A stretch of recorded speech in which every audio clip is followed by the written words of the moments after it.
Buenas noches. Sean bienvenidos a este programa llamado La Habitación del Silencio, un podcast dedicado a escuchar historias de carácter misterioso y singular, de crimen, un lugar donde el misterio y el terror abundan para perturbar nuestras mentes. Muchas gracias por sintonizarnos en cualquiera de nuestras plataformas digitales. Sin nada más que decir, comenzamos. Era un día lluvioso, como cualquiera en Nueva York. Regresaba del trabajo, estaba exhausto y quería descansar un poco. La habitación la compartía con mi hermana y su novio y un amigo. Al llegar con ellos, platicábamos un poco, nada fuera de lo común. Seguido de esto, me fui a dormir y, sin embargo, lo que usualmente terminaba como un día normal sería el inicio de algo que nadie esperaría. Desperté a las 3 de la mañana, escuchando gritos y súplicas de ayuda del novio de mi hermana. Pareciera que los demás estaban en un sueño profundo porque fui el único en despertar con semejantes gritos. No lo pensé dos veces. Me paré lo más rápido posible y le pregunté: ¿qué tienes? ¿Qué te pasa? Despierta, le decía nerviosamente, mientras que al mismo tiempo sacudía rápidamente su cuerpo. Al cabo de unos segundos, despertó casi con lágrimas en los ojos, diciendo que una persona con un sombrero lo tenía sometido en su cama, diciéndole que iba a sufrir mucho y que iba a morir. No dejaba de jurar que algo lo estaba tocando y le arrebataba las cobijas. Lo único que pude hacer fue calmarlo e intentar dormir un rato, ya que en 2 horas ambos retomaríamos la jornada laboral. Un par de días pasaron después de lo ocurrido aquella noche. Lo platiqué con el novio de mi hermana y ambos acordamos no mencionar nada. Pero eso que él describía volvería a suceder en varias ocasiones. Usualmente, cuando ocurría, la habitación se tornaba fría y más oscura de lo habitual. Y ya no despertaba escuchando gritos, afortunadamente. Pero eso seguía haciéndose presente, moviendo objetos e incluso plasmando una gran mano en el baño, en una pequeña ventana que no era posible de alcanzar con facilidad. Después de notar todo lo mencionado, decidimos hablarlo con mi hermana y mi otro amigo. Ellos se reían de lo que sucedía y se mantenían escépticos a nuestros relatos. Hasta que un día decidimos ponernos ebrios. Estábamos enfiestados, eran fechas de estar juntos en familia. Dieron las 12 de la madrugada y decidimos comenzarle a hablar a esa cosa que nos espantaba tanto. Estábamos tan mal que le gritamos e incluso lo bautizamos como Menastófeles. Y desde ese día acordamos llamarlo así. Comenzamos a gritarle: ¡aparécete! No seas cobarde. Si tienes tanto valor para espantarnos a la noche, ven y preséntate ahora. En esos instantes comenzaron a moverse las cosas. Pareciera que estaba temblando, pero realmente no. Incluso mi hermana salió espantada del baño porque le cerraron la puerta. Se fue la luz y comenzamos a temblar y a sentir muchísimo frío. Había una gran presencia enfrente en la puerta principal. De la nada sentí una gran mano y ese escalofrío recorrió a todos. Yo estaba muy espantado, pero el novio de mi hermana siempre fue muy escéptico y pareciera que no tenía miedo. Pero él decidió sentarse y decirle: Menastófeles, aparécete. Y en unos momentos él estaba temblando, con los ojos en blanco. Yo me espanté y salí corriendo del lugar. Vi a una señora y le pregunté que si había escuchado todos esos ruidos extraños en mi casa, pero realmente no había escuchado nada. Pareciera que todo se había encerrado en esa pequeña habitación donde estábamos. De la nada vi a una niña atravesar ese cuarto, sí, el que estaba enfrente de nuestra habitación. Me quedé espantado, pero ella se acercó rápidamente a mí y me dijo que no tuviera miedo. Me tapó la boca y se fue corriendo. Desde ese momento decidí hablarle a alguien que pudiera ayudarnos con todo ese problema, porque realmente en mi vida me había sentido tan espantado como hasta ahora. A los 2 días decidí hablarle a una amiga que pues estaba muy metida en el ocultismo. Ella fue a la casa y prendió inciensos, rezó varias veces, pero cuando ocurría eso, las cosas se caían, incluso la cama se descendió. Estábamos muy espantados, de verdad. Tenía las manos heladas, pero sin embargo decidí ser valiente y afrontarlo. Aquella noche esta amiga le habló a Menastófeles y le dijo que se fuera con él, pero pareciera que no quiso porque se volvió a aparecer enfrente de la puerta principal de la casa. Y de ahí ya no sé, güey, qué pedo. Mi papá mencionaba que después de que esta señora llegó, se lo llevó y se hacían no frecuentes la aparición de este ente o no sé qué sea, pero se hacía recurrente la aparición de niños. Se iban y le tapaban también la boca en su cama, güey, ya no se le pasaban enfrente de la habitación, ya literal es cuando estaba durmiendo. Sí, tal vez algo más había dentro de esa habitación o departamento, lo que sea, ya que esa historia también me fue relatada por tu papá. Y algo muy curioso,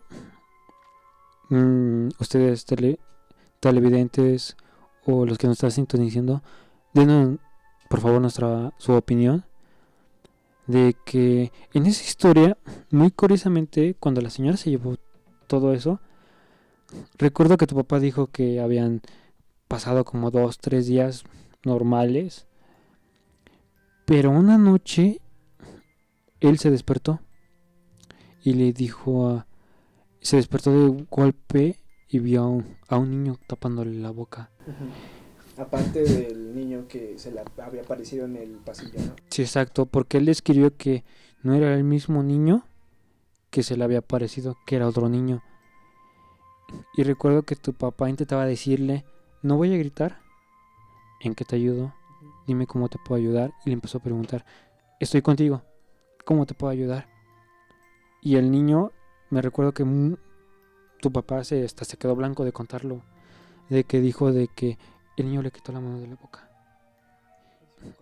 y se fue corriendo porque en ese momento se despertó su amigo que estaba durmiendo al lado, que compartían una habitación, y al momento que dio el golpe de brinco su amigo, el niño se fue corriendo y tu papá intentó alcanzarlo. Pues mira, más que eso, pues yo lo relaciono más, güey, a que pues ellos pasaron el desierto, o sea, se fueron de mojados, literalmente, ¿no? En el desierto, pues mucha gente pasa y muere.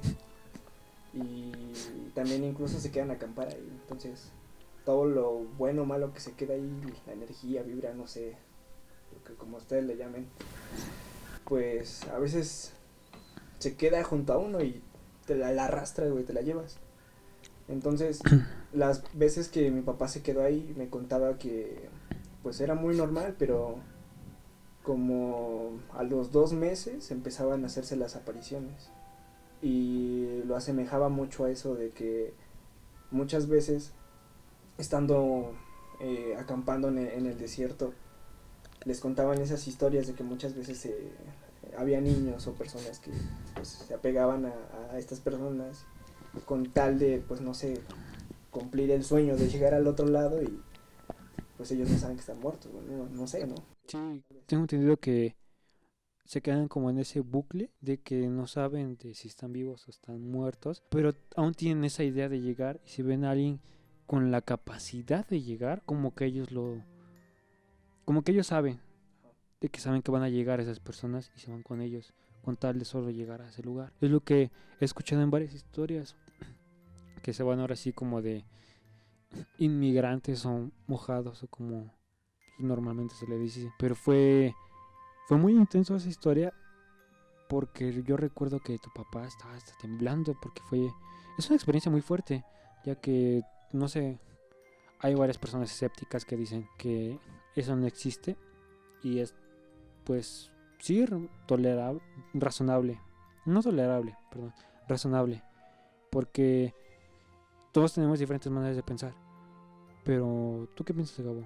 ¿Qué piensas de esas personas que no lo dicen, no dicen que sienten algo más, pero tú puedes observar que pueden sentir algo más? Pues es muy extraño porque te puedo decir que en mi caso y en mi casa ocurren muchas cosas, perdón. Y aquí incluso en tu casa, aquí ocurren demasiadas cosas, se mueven, no sé, sus libros, todas las historias que nos cuenta este hombre, pues se ve muy reflejado. Pero yo, por ejemplo, desde niño, yo veía niños, no sé, afuera en el patio dando vueltas y luego platicaba con ellos y mi mamá me decía que estaba bien porque incluso ella también veía muchas cosas de ese tipo.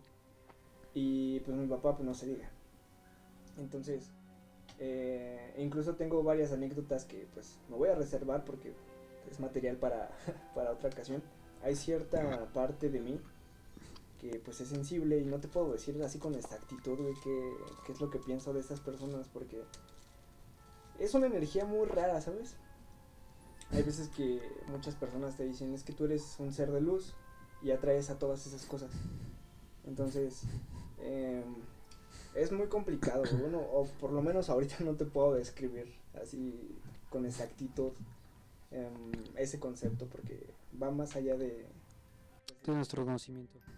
Bueno, hasta donde sé yo, creo que sí.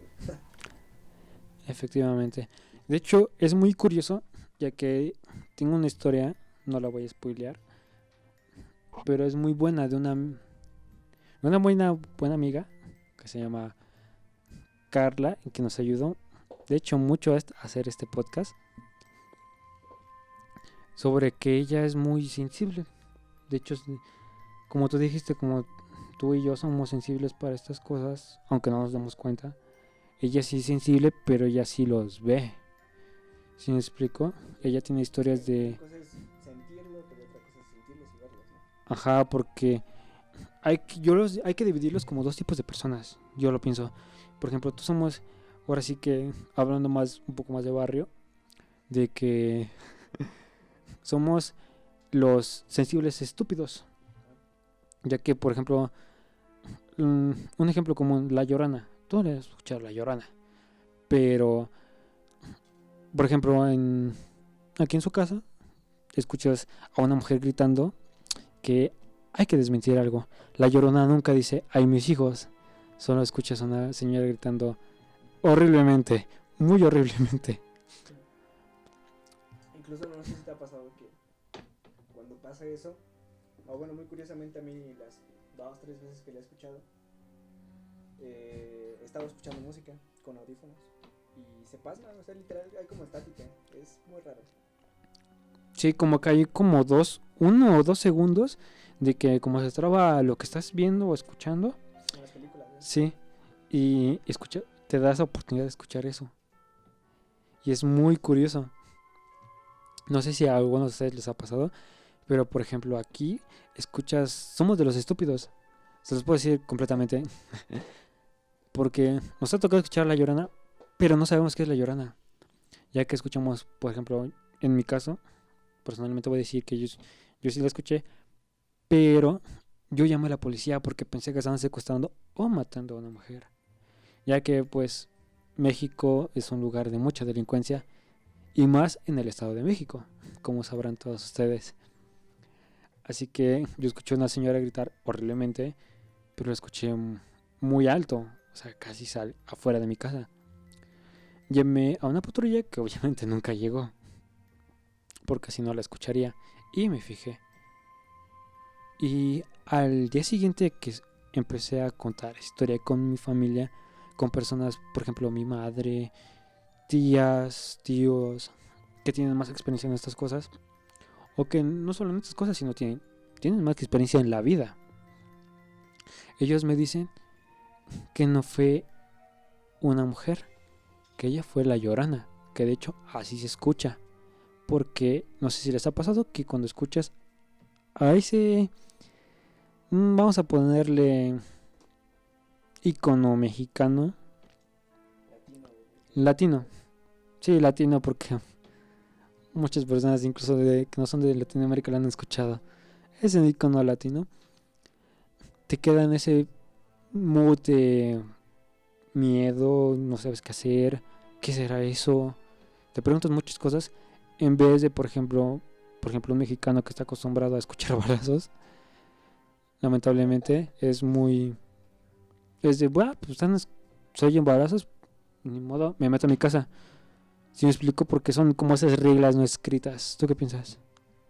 Pues es que hay muchos distractores ahí, güey, porque no falta el vato que de la calle que se quiera pasar de listo y te ponga un audio así.